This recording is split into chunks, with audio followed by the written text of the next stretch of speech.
that moment when you're building up to that, like, typical power of friendship can defeat all, and the person you're going up against calls you out for the friendship, and it doesn't work out. What a glorious day. Sophia was completely wrecking this group, and I mean, even if you're not the biggest fan of Shun's side, I mean, they are powerful. They have a lot of power backing them, but there's a difference between being powerful and essentially being demon gods, and they definitely aren't demon gods. I think one of the best parts of this episode, for me anyway, was something that I think was unintentionally funny, but really made me laugh out loud. It's when Shun's saying how Julius would never run away and Julius would stand his ground. All I could think about is I'm like, man, Julius was seemingly killed by who Kumiko seemingly becomes in the future, and she basically one-shotted him. Julius, even though he was a powerful hero, he got one-shotted by one of the minions of the Demon Lord. And you're trying to take advice from him? You best run away! So this week's episode was focused on the present timeline, and basically it was one battle between Sophia versus everyone else. And it's interesting because Sophia, had she not had to hold herself back and was allowed to kill, this probably would have been over as quickly as Julius's party got annihilated. But given the fact that she actually had to hold back, it was essentially them throwing everything they had at her, and her kind of flicking them away like they're just a little bug. At first, when her ally here actually got destroyed, I was like, okay, that seems a little weird. Are these two characters actually that powerful? Oh no, he actually wasn't there. It was more of a projection. So that kind of like relieved any worries I might have had about the power scaling and how things are operating here. But the fact that Faye, because she knows Shun would never back down, she had to wait for the perfect opportunity to surrender because, you know, anyone with a brain can look at the situation and see the hero and his party are not cut out to defeat it, even though they are the hero and his party. And the fact that they were like still building up, being like, you know what, we're going to do this no matter what happens, we're going to do it. That typical classic, like, cliche isekai formula, but that's intentionally written to be that as we deconstruct and completely shatter expectations for Shun, and we get to watch a world that can introduce technology like literally we turn into a mecha, and we don't even really bat an eye. At least I know I didn't, because I'm like, you know what? Given the fact that we have isekai, we have gods, we have administrators, all this and that, the fact that the elves seemingly have goddamn mechas and they're, you know, been studying up on the Gundam series makes total sense to me at this point, honestly. But it'll be interesting to see because we do get to see that Sophia wasn't able to just simply brush them aside like she originally thought. Do I think Sophia will get annihilated? Probably not, but then again, this is So I'm a Spider, so what? We've seen crazier things. But it'll be interesting to see because seemingly Ariel is not worried about them in the slightest because she did bump into one of them when she was walking to meet Big Man in Charge here. So I think with episode 24 literally being, you know, the last episode that we have confirmed anyway,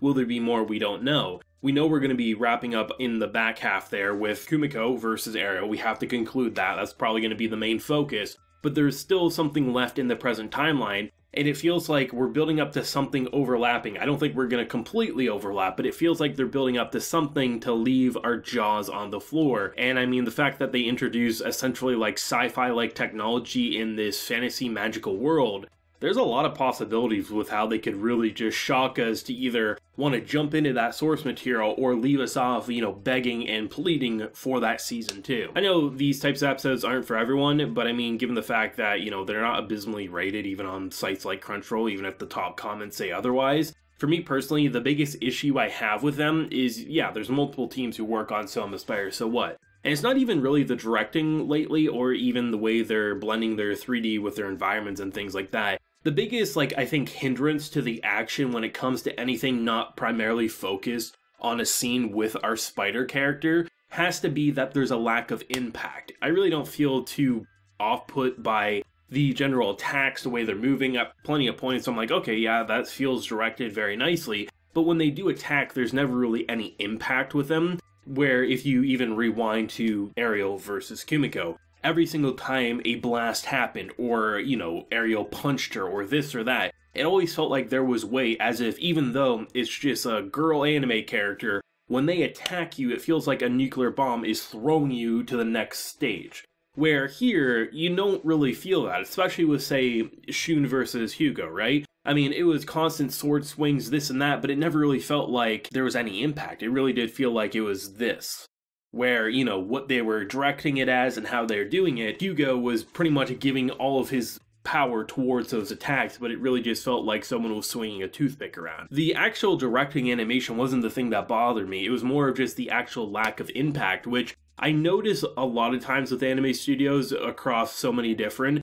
The idea of impact can even have issues in 2D animation, so it's not surprising, but it is what it is, right? I mean, I've been an avid supporter of this series. I mean, when the shit bothers me, unless it's a continuous thing for multiple episodes, I mean, at that point, I'm just kind of like, I'm so interested in the story, and that's been like the driving force, is because even though Shun isn't the most interesting character out of this entire batch, he's just a character who leads the present timeline, and as he's basically following the formula that's been laid out before him, things continue to shatter and change around him, where, you know, typically you would see the hero would stand his ground, the elves that come to his rescue, he would defend them and he would win. Here, no, they pretty much get one-shotted, and the ones that are still there, they summon goddamn robots, and you're like, okay, didn't see that one coming at all. Shun getting his head cut off, these elves getting killed, sure, not these random robots popping in, but given what we've seen in just the foreshadowing of different elements, I mean, at this point, Jesus himself could probably come down from the heavens, and I'd be like, you know what, that makes total sense in the case of Soma Spider, so what? So for me, it's just one of those episodes that would I rank it, like, among the best episodes? No, it'd be probably lower down the list. But in terms of what it does, it still progresses the present timeline forward and gets my mind racing on what episode 24 is going to look like, given the fact that it is the last episode of the season. Like, obviously, I know they're going to focus on Kumiko and Ariel and how they're going to probably conclude their neutral kind of like grievance here, say like, you know what, the fight's not worth it anymore, I can't kill you, you can't kill me.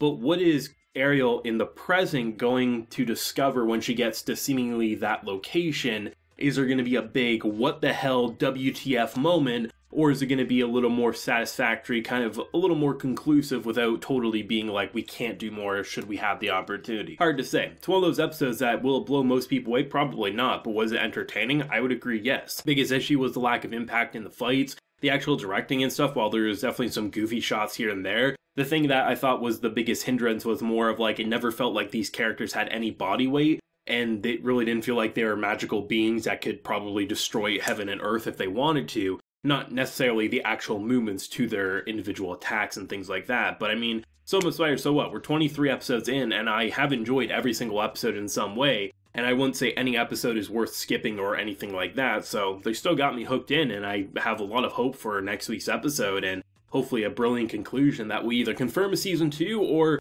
will give us plenty of reasons to hope for one, and if they never do, we will be jumping aboard that source material. But let me know your thoughts and feelings on this week's episode of Soma Spider, so what, down below. What do you hope to see with the last episode next week? And what do you think they're going to do to leave us off on some sort of cliffhanger? Do you think it'll be something really explosive that'll probably get a lot of people to jump into the source, or do you think it's going to be something a little more open-ended but, you know, hopeful for a season 2? Because I'm hoping it's going to be more of a hopeful thing where they do give us a lot, while still sprinkling in those teases, but I totally expect just a go read the light novel ending, but I guess we'll see. Let me know your feelings down below, drop a like to help promote the video, and of course subscribe if you're new around here. So until next time everyone, please take care and have a good one.